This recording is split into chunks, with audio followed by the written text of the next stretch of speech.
When it comes to deficiencies in dealing with child abuse, Trinidad and Tobago, as you saw in our last feature, is not alone in the Caribbean. UNICEF reported in its 2012 report that many countries in the region continue to fall short. But one in particular, Jamaica, has been putting measures in place in the past few years to deal with the issue.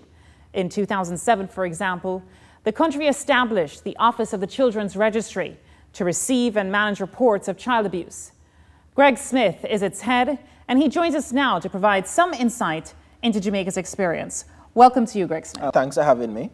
It's shocking to me that Jamaica is seen as a best practices example in the region when we have so many issues of our own. Boys on the street begging and trying to wash your windshield. You hear about children in adult lockup. They just tried to rectify that situation the other day. And constantly we're seeing children's rights being trampled on. How are you the epitome of what's right?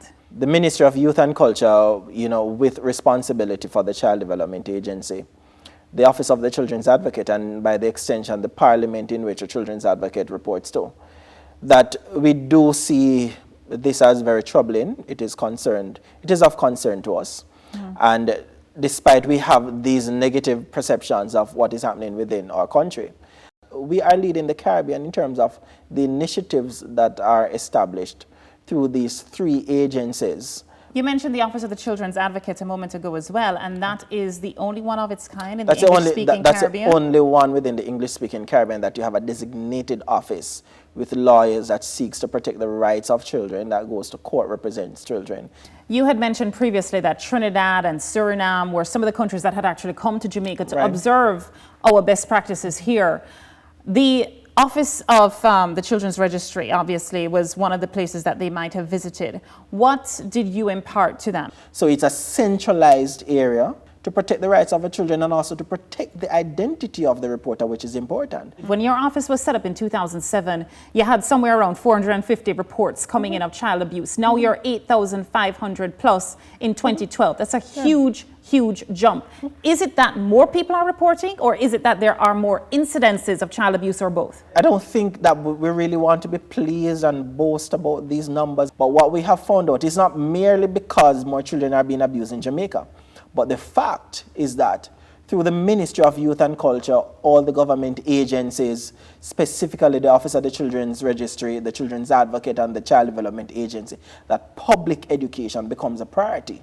That persons now are aware of their legal obligations under the law. When somebody reports a case of child abuse at the Office of the Children's Registry, that's the first point of contact. That's the first point. Walk me through what happens next. The Office of the Children's Registry is open 5 days per week, Monday to Fridays, from 7 a.m. to 11 p.m. Persons can come in to make a report. To 11 p.m.? To 11 p.m. That's interesting. Okay. Exactly. When these reports are made and within 24 hours, they're sent to the Child Development Agency and the Office of the Children's Advocate for investigation and intervention. Now, the Child Development Agency would investigate on the matter of a child, that what is intervention, does this child need to be placed before the court for care and protection, does this child need to be removed from the home to another family member who can provide care and protection. If there's no other family member, then the last resort is to put the child into a child care facility. You can always make a lot of reports, but how many are actually being successfully cleared up from what you're seeing? Last year, we were about 67% in terms of clearing up. Is that an increase over the last couple of years since you've been there? That has been an increase in terms of, because I have to ensure that these agencies abide by the law. I'll say to you that not all reports that are made, in fact, the investigations prove that it is so. But those that are found to be true, then, appropriate actions have been taken. When you look at Trinidad, there was a story that we did earlier on the issue of police personnel not taking the issue serious enough and not following through on these cases. How do you get the police engaged to take it seriously? I think one partnership with the police, and you start with the hierarchy in terms of getting their buy-in into it. So, the OCR get the buy-in from the commissioner and the deputy commissioners. Talk to us about the Ananda Alert. It was named after Ananda Dean. She was killed in 2008. This was implemented in 2009. Has that been effective in recovering children successfully who go missing? January to August this year. It's really heart-wrenching to know that 1,599 children went missing in Jamaica. But there's And a good cleanup rate? Or? Exactly. There's a good cleanup rate. There's 266 children yet unaccounted for. Okay. But from that 1,599, we're able to say 10, we have confirmed through the police, 10 children were found dead.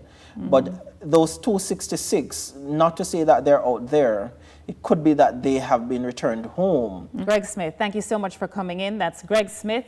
He's a registrar of the Office of the Children's Registry in Jamaica. Coming up on 18 Degrees North, it's one of the most popular music genres in the world, reggae. And many people have worked really hard to take it to every nook and cranny. But is the government of Jamaica doing enough to capitalize on its massive appeal? We are borrowing money from the IMF, and there are billions of dollars owed to Jamaica through the same reggae music. We're talking to some of the Jamaican greats themselves when 18 Degrees North continues. Set furniture for the preceding segment provided by Furnitureland and Carmen's Collection. Finally, a way to help control your diabetes.